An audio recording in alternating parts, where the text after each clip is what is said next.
बालाजी केंद्रे असतील पुढे येऊन उभे राहा, नमस्कार करा. पंचायत समिती याचे उमेदवार प्रशांत रमेश सोले आणि पंचायत समिती मंगरूळच्या उमेदवार श्यामला व्यंकटराव कवठाळे यांना आपण त्यांचं चिन्ह सगळ्यांचं काय? सगळ्यांचं चिन्ह कमळ आहे. कमळाच्या फुलासमोरचं बटन दाबून इकडे उभं राहा, मोठ्या मताने विजयी करा. हात वर करा. असे जिल्हा परिषद गट वांजरवाडा.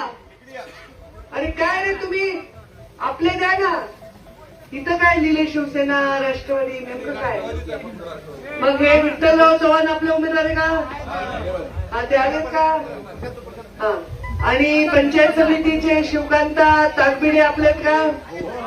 आणि राहुल जोले आपलेत का? या इकडे जेवढे आलेत ते. त्यांचे चिन्ह काय? सगळीकडे हे तिघही घड्याळ वाजवायचे. हे तिघांनाही घड्याळासमोरचं बटन दाबून प्रचंड प्रचंड मतांनी विजयी करायचंय. आणि गुत्ती वेदिका आडावळे, पंचायत समिती गुत्ती उषा मोरे आणि आतनूर विनोद कांबळे या तिघांना कोणतं चिन्ह आहे? घड्याळाचं समोरचं बटन दाबून मोठ्या मतांनी विजयी करायचं आहे. झालं? आता सांगते. मंचावर उपस्थित ज्यांनी आताच मार्गदर्शन केलं ते गोविंदांना, संग्राम हासुळे, सत्यवान पांडे, राहुल केंद्रे, शुभम केंद्रे, बापूराव राठोड, संगम ताले, मनोहर भंडे, नागनाथ गुट्टे, आमच्या आवर्जून आलेल्या शालिनीताई कराड, इथे उपस्थित सर्व वडीलधारी मंडळी, टोपीवाले, सगळे ज्येष्ठ शेतकरी बांधव, तुम्हाला नमस्कार. आणि जोर जोरात ओरडायले, धिंगाणा करायले, ते हेलिपॅड पासून पळत इथपर्यंत आले ते सगळे माझे अत्यंत उत्साही शक्तिशाली युवा बांधव, तुम्हालाही माझा नमस्कार. आणि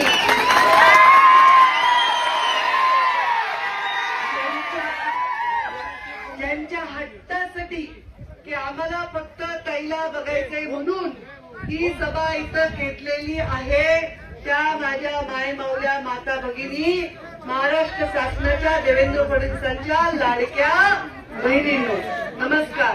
खरं काल मी 6 सभा घेतल्या. अर्ध्या हेलिकॉप्टरनी घेतल्या, अर्ध्या गाडीनी घेतल्या. ऐकू येत नाही का? आवाज यायला ना? मला वाटलं माझा आवाज बंद झाला काय. सकाळी काल मी जे सभेला सुरुवात केली, 6 सभा घेतल्या रात्री 10 वाजेपर्यंत वेगवेगळ्या ठिकाणी 3-3, 4-4 गटाच्या. आणि मला वाटलंच उडताना की हेलिकॉप्टर मध्ये जरा गडबड दिसते, हेलिकॉप्टर फार जुने आवाज करायला होतं. आणि आज सकाळी मी तयार झाल्यावर निरोप आला की हेलिकॉप्टर खराब आहे. नशीब हेलिकॉप्टर मध्ये बसल्यावर कळलं नाही, नाहीतर तुम्ही काय केलं असतं मला माहित नाही. तर मी मग त्यांना म्हणलं की हेलिकॉप्टरला वेळ आहे. ते म्हणलं 1 तासात हेलिकॉप्टर दुसरं येईल. मी म्हणलं गाडीने गेले असते मी किनगावला तर तुमची सभा वेळेत झाली असती, पण असंच करून 1 तास अर्धा तास करून थोडा उशीर झाला. त्याबद्दल मी तुमची सर्वांची हात जोडून दिलगिरी व्यक्त करते. कारण मला सगळे म्हणले ताई तुम्ही जाऊ नका सभेला, ते ड्रोन तिकडे घ्या, ड्रोन आवाज येतो. ते म्हणे की ताई तुम्ही येऊ नका सभेला. बरेच लोकांचे फोन, सगळीकडचे फोन, परळीकडच्यांचे फोन, मुंबईकडच्यांचे फोन, घरातल्यांचे फोन, आईचे 100 फोन की नको बाबा ते हेलिकॉप्टर खराब झाले, दुसरं कसं असेल माहित नाही, तू जाऊ नको. कारण काय झालंय, नुकतंच मुंडे साहेबांचा मृत्यू होऊन आता 12वं वर्ष आहे. तरीही मुंडे साहेबांवर एवढं प्रेम आहे आपलं, एवढं मुंडे साहेबांचं नाव काढलं की असं वाटतं कालच ही घटना झाली होती. अजूनही लोक साहेबांचे स्मारक बनवायले, साहेबांचे पुतळे बनवायले, साहेबांवर प्रचंड प्रेम करायले. आणि खरं सांगू का, सत्तेचे खूप लोक असतात सत्तेसाठी आपल्याला चिकटलेले, पण सत्ता नसतानाही मुंडे साहेबांवर आणि मुंडे साहेबांच्या लेकीवर प्रेम करणारे तुम्ही खरे खरे माझ्या जीवनातली संपत्ती आहात. आणि साहेबांच्या जाण्यानंतर आज जेव्हा मी सभा घ्यायला लागले, सगळीकडे अजित पवार यांना श्रद्धांजली वाहिली चालली आहे. म्हणजे कधी वाटलं नव्हतं की अजितदादांचा मृत्यू असा अचानक होईल. धडधाकट व्यक्ती, साहेबांनाही कधी इंजेक्शन नाही, गोळी नाही, काही नाही, कधी ताप नाही, कधी आजारी नाही, काही नाही, धडधाकट व्यक्ती गेले. तर असंच अजितदादांचं दुःखद निधन झालं. आज राष्ट्रवादीची आणि आपली कमळाची युती आहे. कधी जन्मात वाटलं नव्हतं की अशी पण युती होईल. इतके वर्ष झाले राजकारणात मी आहे, पण गेल्या 5 वर्षात अजब गोष्टी घडल्या. पण ठीक आहे, आज ही युती आहे, ही शक्ती आहे. तर आपल्या सर्व उमेदवारांना कळ्याच्या समोरचं आणि कमळाच्या समोरचं बटन दाबून तुम्हाला विजयी करायचं आहे.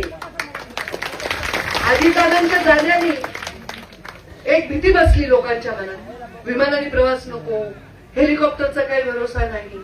नुकतंच मध्ये एअर इंडियाचा एक मोठा अपघात झाला होता. त्या अपघातामधले सगळे लोक हे गेले. एक भीती बसली लोकांच्या मनामध्ये. अरे काय बघायचंय मला? आहे का माझा अवतार? बघा कसला काय अवतार. सकाळी घरातून निघून मस्त पावडर बिवडर लावून केस बीस विंचून येते. रात्री झोपवा मागणारे आमच्या आई आहेत. तसं माझ्या डोक्याला एकदम कमळाला असं पूर्ण कशी दिसायले, अंगात आल्यासारखे. हा कशी मग? छान काय छान. केस जागेवर ठेवत नाहीत. एवढे फुलं मारतात जेसीबीनी.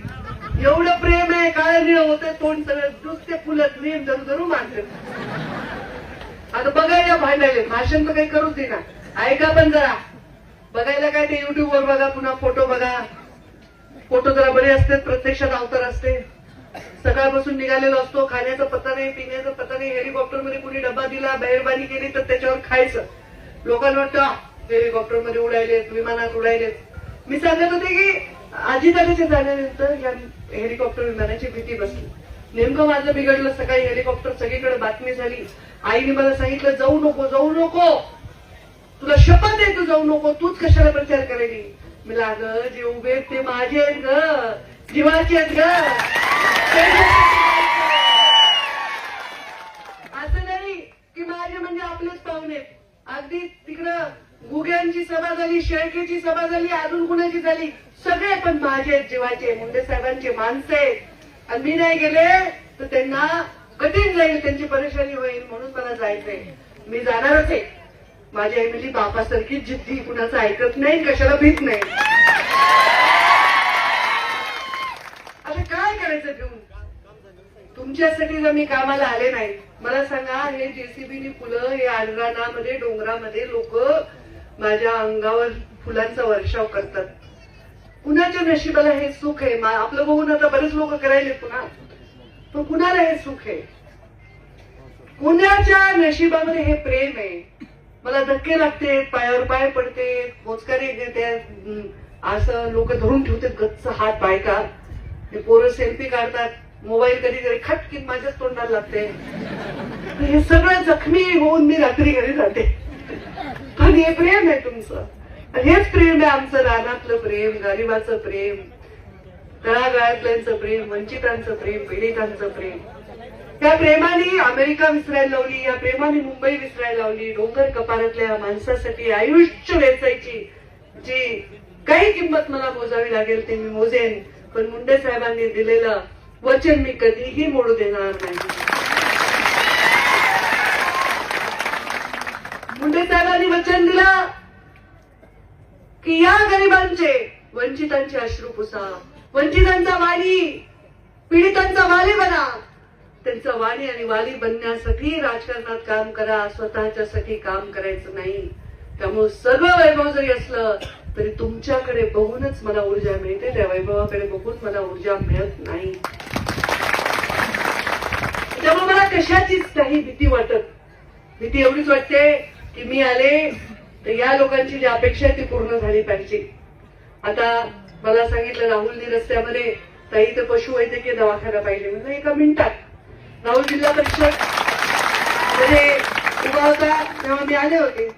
आणि तेव्हा गोविंदांना माहिती, सगळ्या लातूरला माहिती आहे मुख्यमंत्री ग्रामसडक योजना, 25-15 ग्रामपंचायत कार्यालय, पंचायत समितीचं कार्यालय, रस्ते काय म्हणू नका भरभरून मी दिलं या वाडी वस्त्याच्या गरीब वंचित लोकांना, ज्यांच्याकडे कोणी खडीचं टोपलं टाकलं. आज सत्ता आली आहे आणि सत्ता येऊन पुन्हा मी मंत्री झालेली आहे. मी मंत्री झालेली आहे त्यामुळे तुम्हाला सगळ्यांना वाटते आम्हीच मंत्री झालो. हेच तर प्रेम आहे. मी जेव्हा पराभूत झाले याच लातूर जिल्ह्यातल्या मुलांनी, बीड जिल्ह्यातल्या 6-8 मुलांनी आत्महत्या केल्या. कसं वाटलं माझ्या जीवाला? इतकं प्रेम तुम्ही केलं. तुमच्यासाठीच करायचं जीवनातला प्रत्येक गोष्ट हे मी ठरवलं. आणि आज मी इथे आले ते तुम्हाला मतं मागायला काय तुम्ही मतं देणारच होतात.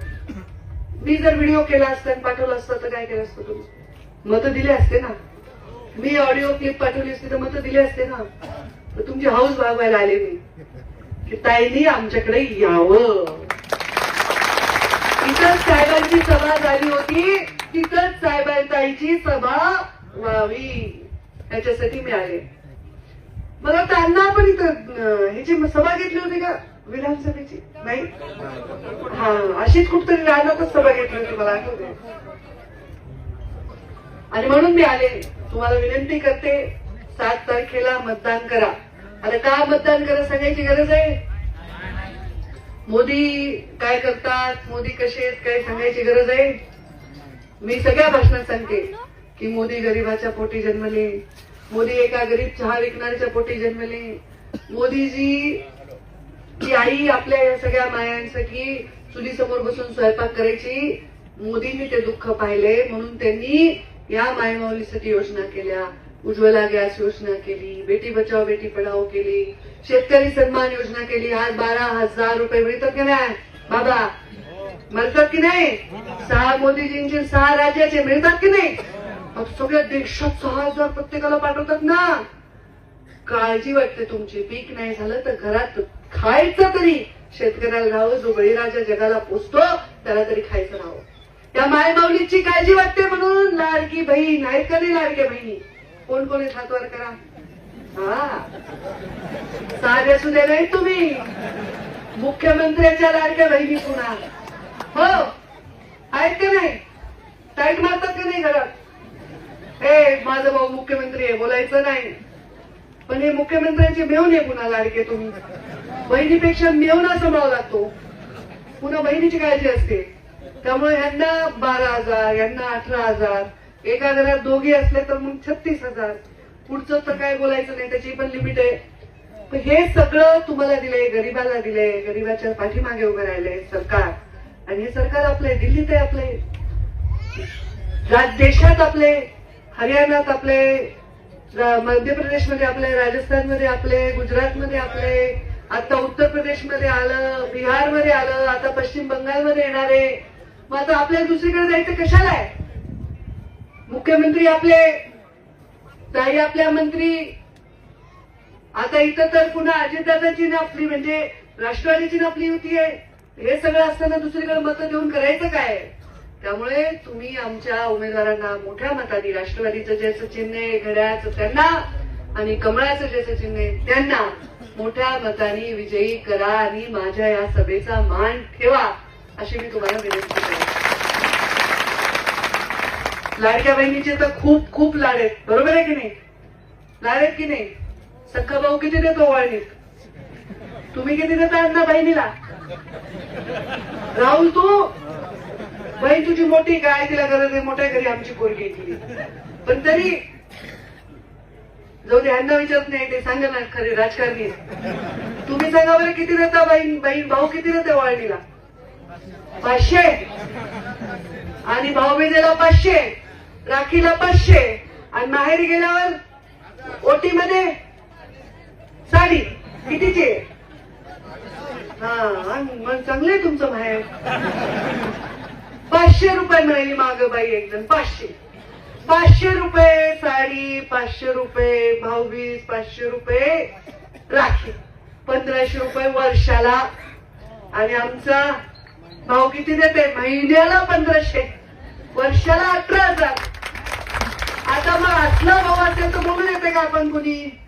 कोणीतरी इकडं तिकडं पडलं तरी तुम्ही सकाळी सकाळी मतदानाच्या दिवशी म्हणा चुपचाप माझ्या भावाला मतदान करा, नाही तर चुलबन खाऊच लागणार नाही मनात असं, बरोबर आहे की नाही? तर तुम्ही सगळेजण, मी खूप खूप बोलायचं होतं पण मला हेलिकॉप्टरची सभा जाणवलेला आहे. मी तिथे नाही गेले तर त्या उमेदवाराचा जीवच जाईल असं परिस्थिती. तर हे विमानामुळे मी आले ना नशीब, नाही तर गडबड झाली असती. आले ते बघे. आता तुम्ही माझ्या येण्याचा मान ठेवा, आमच्या सगळ्या उमेदवारांना विजयी करा आणि मग गुलाल लावून त्यांच्या सत्कारासाठी मला बोलवा. छान मग जेव घाला, आपलं गावाकडचं धपाटं, दही, मिरचू चांगलं जेवण बनवून मला इथे जेवायला बोलवा. हो ना, विसरू नका. आता चांगला पूर्ण मला जेवायला इकडे बोलवा. छान साडी बिडी घालून मस्त मला ओटी बिटी करून, भावासारखं 500 रुपये नाही, जरा चांगली साडी घालून मला बोलवण करा अशी तुम्हाला विनंती करते. पण आज मतदार रूपी आशीर्वाद त्या माझ्या उमेदवारांच्या पाठीमागे उभं करा. धन्यवाद. जय हिंद, जय महाराष्ट्र.